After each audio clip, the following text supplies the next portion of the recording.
What are your top 3 issues and why?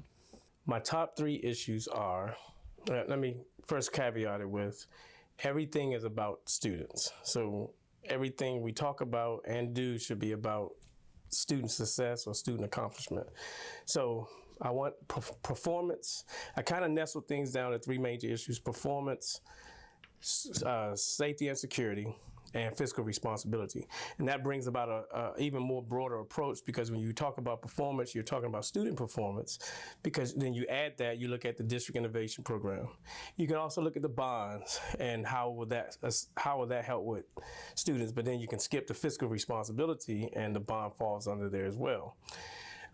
You talk about teacher performance.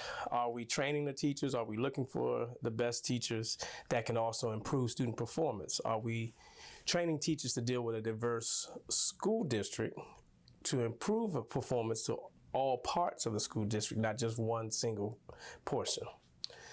The safety and security.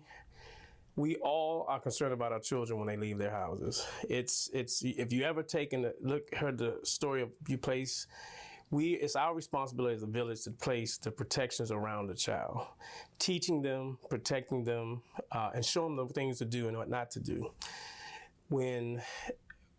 It's not just physical things. When we educate students socially, they understand the things that are wrong or right, and know how to interact with each other. So the safety side and the security side is what they do, as well as what we do. When we have a safe environment or a secure environment inside our school system, our teachers and our staff members will feel comfortable to promote to get more out of the students. So that also goes back to performance. I bring up fiscal responsibility. I think we need to pay attention to how we spend, what we spend, and when we spend. If our superintendent is paid at the national average, our teachers should be paid at the national average.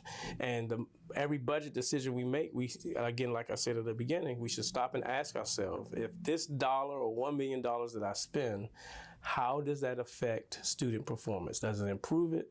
If it has no effect at all, then that should be put on the back burner. Name one goal you want to accomplish within your first year. Within my first year, I would like to see a student member to the Board of Education, and I'd like for us to begin the discussion to having single-member districts or single-member seats. I think if we empower our students, they have an interesting perspective on how they want to survive in their school system. And it adds to them wanting to be here. I've always said, even when I was a student some time ago, previously I said the students are here because we are here. The students are the reason why we are here, and that's even now. I say they are why we are, even as parents and community members. If we don't take ownership, our students can go different directions than when we need them to be. We need to make them more conducive and active participants in our society. So by having a student member to the Board of Education, Board of Trustees, we create an investment. We have the students pick the person, we should not pick, and then we provide a perspective. And I understand under Texas Education Code that we can have one, they just can't be involved in fiscal matters. But before we make decisions like on our handbook that involves students, let's get the students' perspective.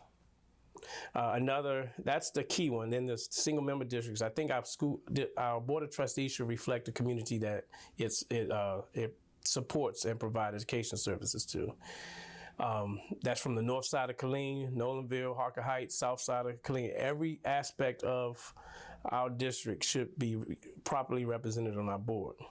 And I say this, I want to start looking at it because I know I will have to get some support from the current board, and get more parents involved so that if there's an interest there, then we do it. If there's no interest, I'm okay with letting that go. But definitely a student member to the board, because that's something that can be done by a simple board resolution. The current Killeen School Board voted to place a $265 million bond on the May ballot. What is your view on the bond, and will you be voting for or against it? I think prior to, I agree that the bond should be placed on the ballot.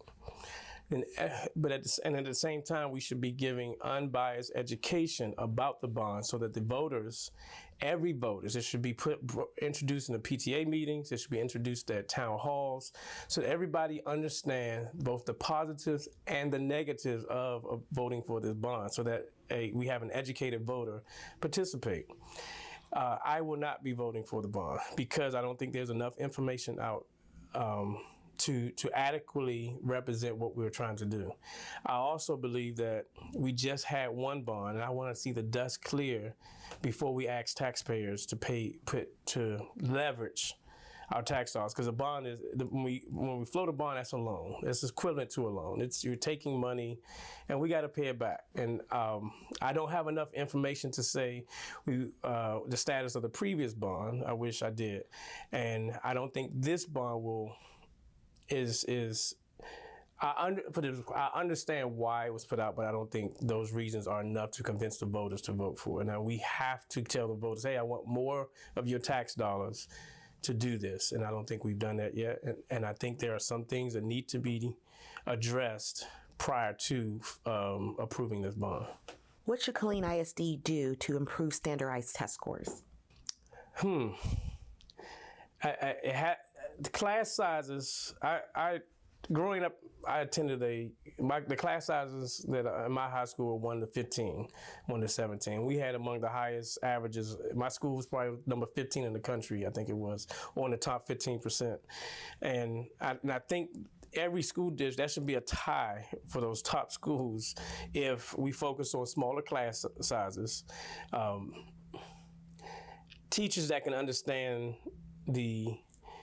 some of the nuances and the idiosyncrasies that our students bring, because we have a wide variety of students. We have homeless students. We have students that are involved in the CPS system with foster care or fictive care that are separated from their families. We have transient students who've gone in a 2-3 year time frame. They may have moved from one school district in another state to another. So our standardized tests should reflect a more broad approach, because sometimes, and I think there's some truth behind those standardized tests not culturally fair to some people. I had a discussion with some Spanish-speaking students and parents, and some of the standardized tests are improperly translated.